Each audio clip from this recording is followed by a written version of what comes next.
My name is Michael Legend Babalola. I'm the founder of MLHARI. That's Michael Legend Hope and Relief Initiative. At a time when the world was focused on something entirely different, at a time when we have taken a sigh of relief when we met what history had to say about the work of Mary Slessor, who gave her life to end the killing of twins in Calabar land. A friend of mine called me a few weeks ago, Ane Kambasi, and said to me, Mr. Michael, do you believe that there are some communities in Abuja that still kill twins?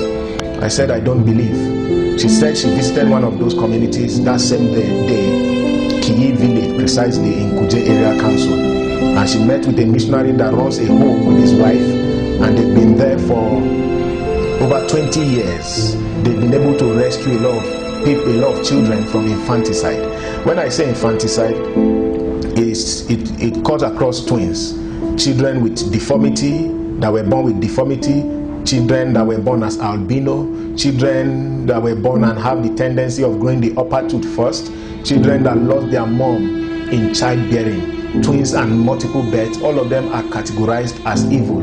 And then when she said that, I said, okay, send me the number of this missionary and the address to this home. I took a delegation, we went, we sat with Mr. Stevens, the founder, and then after we talked, we discovered that what we were told was not half of what was prevalent. My name is Stephen Olushola. I'm a missionary. I'm also a missionary with Christian Missionary Foundation, and also the director and head of operation of Vine Heritage Home Foundation. I became a missionary in 1992. So that is January 92, and this year makes 27 years. Well, as a missionary, we have a mandate as an organization, as a person working with CMF. We deliberately choose to work in the rural area because we discovered that when you're talking about church planting and evangelism, most people across the world concentrate on cities and urban areas. But we discovered that the rural area are left unattended to, so we chose to work in the rural area. And so when we came to Abuja, we continued with the same thing, working in the rural area, away from the city center. And most of those places, they are still undeveloped. So it's why we are doing our work as missionary, church planting and preaching about Jesus Christ, that we started hearing about news of some categories of children being killed because of cultural beliefs and traditions. And initially it looks like a taboo to us too. We felt, can this be true? But over the years we've come to establish the fact that that story is not just restricted to one village. It's a wide practice among the Basakomos of Federal Capital Territory. Well, the journey has not been a bed of roses. It has been tough.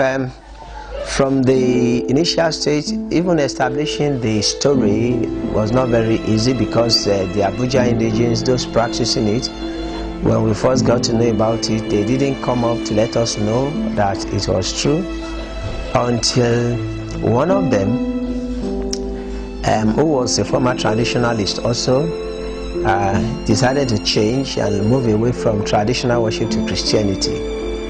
And then he started pointing our attention to what we refer to as the twin altars, which was started giving us insight into how this practice actually go on. And it was tough for them to accept, but by the time we discovered that it was true, and we had the opportunity of saving the first child in 1996, that was a breakthrough. And then from then we now push more into those villages where we work to find out if we can also discover other places. And we move from village to village. We discover that it's happening everywhere. And then the children themselves, the initial stage, we are not aware of all that they do, to kill the children. Like we were not unaware of the fact that they poisoned them until later when we discovered that we rescue twins but they don't survive. And we give them the best of care, we provide food, It was later we discovered that actually before some children are even given to you, they have been poisoned. So you just be struggling with them. But now we know better. Well, at the beginning, they were not bringing them. We had to go into the interior. Over time, we trained some of their people who are willing to come to Christianity. We train them to become our agents, that whenever they hear the news of multiple bad delivery or a child that loses his mother or whatever endangers the life of those children, they should let us know. And in those days there were no mobile phone, and as a missionary, what we provided initially were bicycles to some of those people. They will ride from those communities to come and inform me, we learn of a child here, and if I don't go, my wife can. And then we go and start pleading.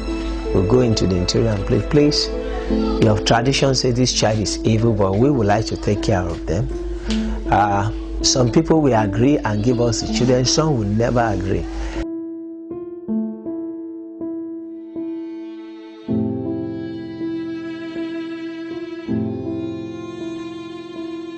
Well, for the government, what I told them when I visited the office of the minister in 2013, I have not changed. I told them if they want these practices to stop, one, they need to pay attention to the development in the rural area.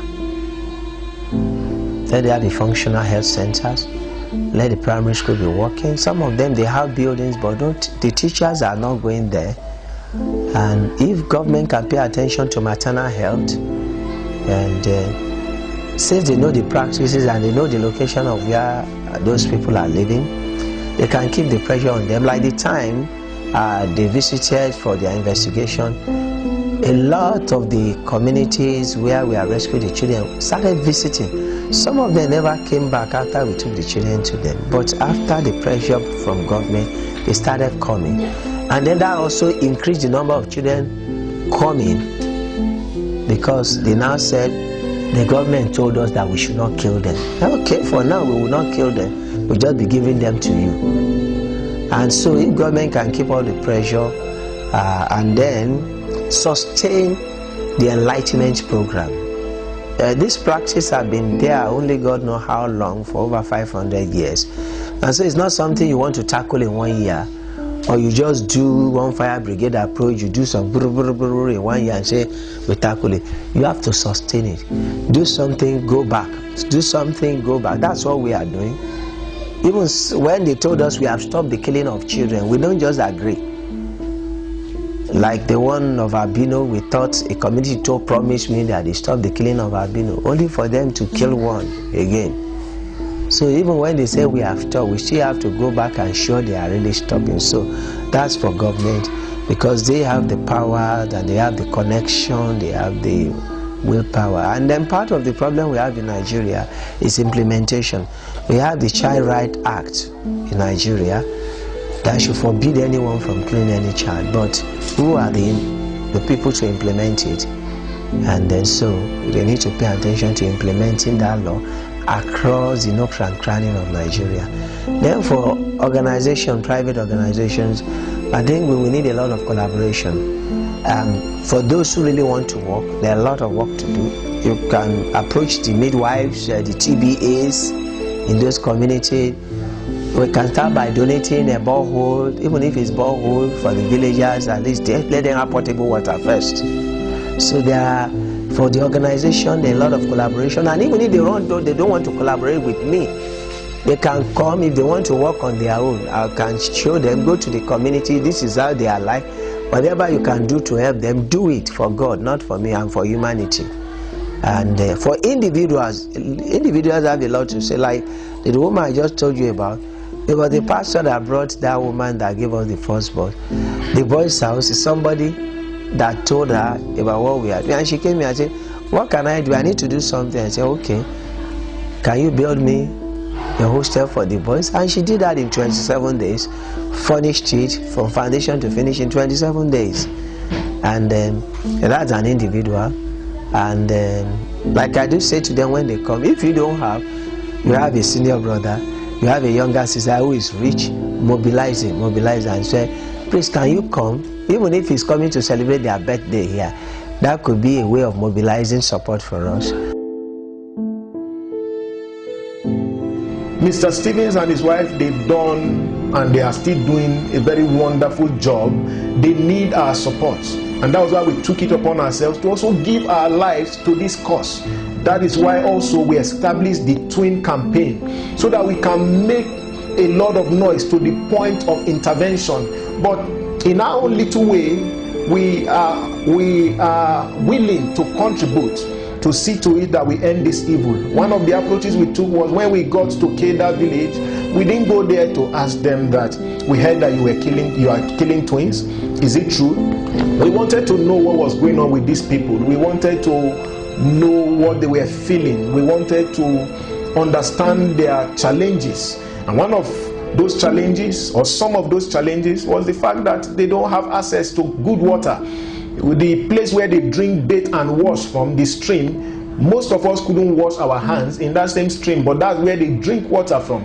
We saw a borehole system there that has been dead for donkey years, so we decided immediately that we are going to revitalize that borehole system and then give attention to their medical institutions. You know, they don't, as a matter of fact, they don't have no medical institution on ground. So each time pregnant women are challenged, they go to the village priest, who profile all manner of solutions that leads to all manner of challenges at the end of the day. And due to an epileptic medical system, when these mothers die in childbearing, the child is considered evil. So we are calling upon the government, we are calling upon institutions home and abroad to join us in this fight. And one of the approaches is select cluster communities, 4, 5, 6 communities in one area, give them a medical institution that can handle prenatal obligations for some of these women. So if we have a scale of 1 to 10, and the number 10 is where we achieve absolute abolition of this evil, where the people actually say to us that, okay, we've seen that twins and other category of children are not evil, we are willing to have them have a good life around us. That is scale 10. But then what happens between scales 1 and 9? And one of the things that will happen is the possibility of creating a good relationship with these people, so that we can be intervening and rescuing these children before they will be sacrificed to, as they say, God of fertility, as the case may be. When some of these children are sacrificed, they believe that their sacrifice will lead to fertility in their planting season. That is just unbelievable. But then we are dedicated to this cause. We are calling on society, we are calling on the institutions home and abroad, we are calling on individuals, we are calling on the government.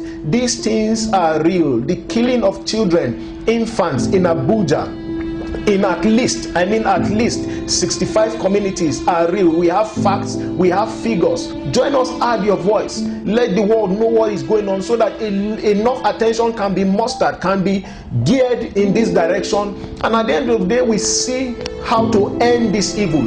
But first, remember, we can't go there with AK-47s and camera, light and action. Tell them, we heard you people are killing twins. We need to start by addressing their plights. We need to start by creating vibrant relationships with them. We need to start by seeing how to minister to their heart, so that before they have a change of mind completely, more children can be rescued, following the good work of Vine Heritage Home Foundation. MLHARI is committed to this cause. Our partners, Smile Planet Entrepreneurs Foundation, and many other well-meaning people are there. You can be a part of this noble cause.